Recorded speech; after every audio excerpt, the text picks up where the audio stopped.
At 3:30 this morning, Canadian astronaut Chris Hadfield came back to Earth, ironically as a star, the most famous astronaut possibly for a generation. He'd spent 146 days in space, that's 2,336 orbits around the planet, and clocked up almost 62 million miles whilst aboard the International Space Station. All the while, he's enthralled the world with his vibrant communications, breathtaking photos, and his endearing personality. As a keen musician, his farewell to the International Space Station was appropriately a cover of David Bowie's Space Oddity, which has had 5.5 million views on YouTube already. And it goes a little bit like this.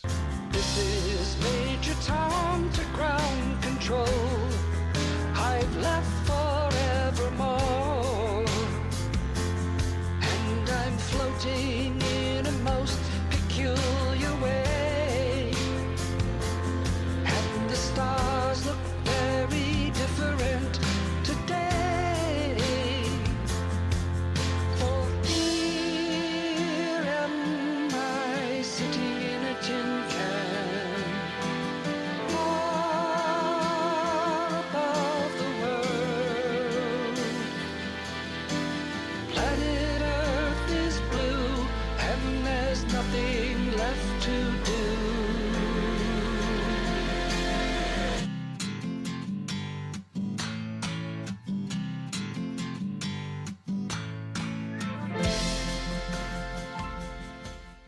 Actually, I've just updated his counter, and it's 6,065,529. Chris Hadfield, the astronaut, the first music video to be shot in space. But just one example of how Chris has engaged people with space exploration, something that science communicator and Royal Astronomical Society fellow Hugh James does on a daily basis. I'm glad to say he joins me this afternoon. Hugh, welcome. Good afternoon, how are you? Now that, yeah, very good, and excited about space again, which is strange, really, because it must be the most exciting thing, outside of our planet. And I remember as a kid sitting around Walking on the Moon, and the second time we didn't, and the third time we probably didn't even notice that they were up there again. It's funny how easily people get bored, isn't it? It is, and it's like you say, space is quite an exciting thing. Like things like Star Trek and the likes, it's all really, really exciting stuff. So it's weird how we kind of got lost from being excited about it. But my generation didn't really have an Apollo mission per se, so we didn't have anything like that to get excited about. There are new initiatives that are trying to get people more excited about science and engineering and technology, and Cardiff's one of the best places for it. Like the Bloodhound supersonic car, the new land speed record that we're going for, 1,050 mile an hour car. That's an amazing engineering feat. And the Apollo effect after the Apollo missions, where we put man on the moon, loads of people took up science and engineering, but then it kind of tailed off again. So a lot of people are trying to do that. And I think that's what Chris has tried to do, is put science and technology back on the map. Whose fault was it? Because I hate to say it, but it's sort of like your fault as scientists, not making it interesting. Because I'm trying to think. I think about cycling now, right? Yeah. Cycling. I wasn't interested in cycling until Bradley Wiggins came along, and then Chris Froome came along, and now I listen to the sports headlines because I want to know what's happening in that battle, because there are characters. It got a bit bland, didn't it? Well, science is inherently exciting if you are excited by it. So I imagine cyclists are really, really excited by cycling, but other people not so much. But what we try to do with all the stuff I do, I create science shows and workshops and videos and things like that to try and contextualize science, because that's the really exciting thing about it. Is that what Chris has done up on the International Space Station is taken the extraordinary but made it ordinary. So he's put it into context, taking a wash in space. Like, it's quite mundane here on Earth, but in space it's extraordinary. So you have to take the extraordinary and put it into context. And a lot of science is extraordinary. Did they send him up there with this job, do you think, or did it just happen by accident? Well, it does look as if it kind of happened by accident, doesn't it? That, he was put up there and he was bored, so he started tweeting and things like that. Yeah. But they knew he was going to be. They knew he was good. That moustache. Yes. I'm thinking of shaving all this beard and just having a moustache. I think I'm going for it too. Over my microphone, you can just see just that bit. But no, they knew that he was going to be good because they trained him up from very early stages. For 6 months beforehand, they gave him a camera and said, practice using this and presented the camera kind of thing. And he's a musician, so he is a performer anyway. So yeah, I think they knew he was going to be good, but how good with the Space Odyssey stuff, I don't think they could could have called that. Could have dreamed it would have been that good. Exactly. And the other thing is, just that whole communication aspect of it. In the old days, you can tweet here. You can be in touch with the whole of the world in is it seconds? How long does it take to get down here? I suppose by radio. Those internet signals going around the planet. Yeah, it is less than that. Yeah. But the nice thing is that even though he's on the International Space Station, he's using normal methods of communication like Twitter and Facebook and YouTube. If he was sending it through the NASA website or through the Canadian Space Agency website, not as many people would log on, I don't think, and not as many people would watch it. But if it's on normal channels, then again you're making it ordinary. So that's what he's doing. He's contextualizing it and putting it into the mainstream world. Yeah. Now then, let me just have a quick look. Yeah. He's got over 900,000 followers on Twitter. The internet has been crucial, as you just mentioned.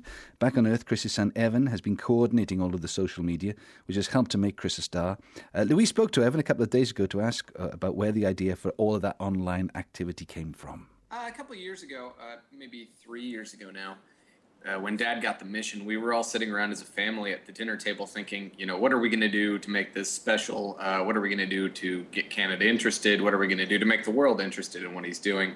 And pretty much everything at that point had already been done, including Twitter. But to us, it seemed like probably the best system to go with was Twitter at that time because it's very text-based. It's very simple for a very slow internet like what they have on the space station. And you can sort of put it all out there very quickly without having to spend a lot of time typing or that sort of thing. And since Dad has very little free time, we figured that would be the best bet. So the family decided that it would probably be best if he just sort of did that build up to the flight where everybody got to see behind the scenes what it's really like to be an astronaut as opposed to, what the news would say or what a movie would say. And he integrated that into his daily life over those 2.5 years, just sort of making it that he understood how Twitter worked and he knew how much time it would take to post a photo and to prepare photos and that sort of thing, and just became part of his schedule. And the photographs that he takes, they're just fantastic. What kind of camera must they be using? It must be quite incredible, is it? It is a very expensive camera, but it's a normal camera you could buy just in the store here on Earth. It's a Nikon. They use two different types of Nikon, a D2X and a D3S. And then they have a variety of lenses that range up to even 800 millimeters. Dad prefers to use 400 millimeters because he thinks if you use the 800, it just looks like you're in an airplane. You must be really proud of your dad because, what he's doing is quite incredible and giving us an insight into things that perhaps most of us haven't seen before. Well, it's hard not to be proud of him, but not just because of what he's done, but I know him personally, and as a man, not as a worker, not as an astronaut, not as an employee, but as a man, he's an incredibly good person. He's someone to be proud of regardless of what his job title is. He's the type of person who leaves every room slightly better than when he went into the room. And it's sort of his life's motto is to try to improve everything that he can when he can. So there's a lot of pride, not just for what he's doing now, and not just what people know him for, but basically the reason that people have attached themselves to him so much is this underlying character that he's developed over his life that he shows to people. I think it's something that I could never achieve, and I think most of us would have a lot of trouble achieving, so it's something to truly be proud of. Amazing, Hugh. That could have been one of my children talking about me. But it wasn't. It was Chris's son, Evan, who's been helping put all that social media stuff together. Is he just a front? Does he do anything while he's up there apart from making videos? Is he just a front? Well, up on the International Space Station, there's loads of stuff going on, from science to a lot of the stuff is maintenance and cleaning and things like that, making sure that it all goes okay. Cause it's a massive place, the International Space Station. But the science that they do on board is absolutely vital, really. Martin Rees recently came out and said that it wasn't really worth the money. It's about $100 billion to put up the International Space Station at the moment. Right.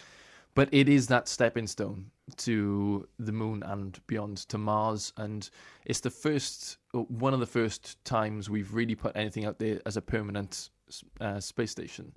The year before that. But it is that stepping stone. So the science that we learn on board, and even things like how to recycle water, how to wash yourself in space, all those things we'll learn and then apply to a mission to Mars, even if it's a one-way mission.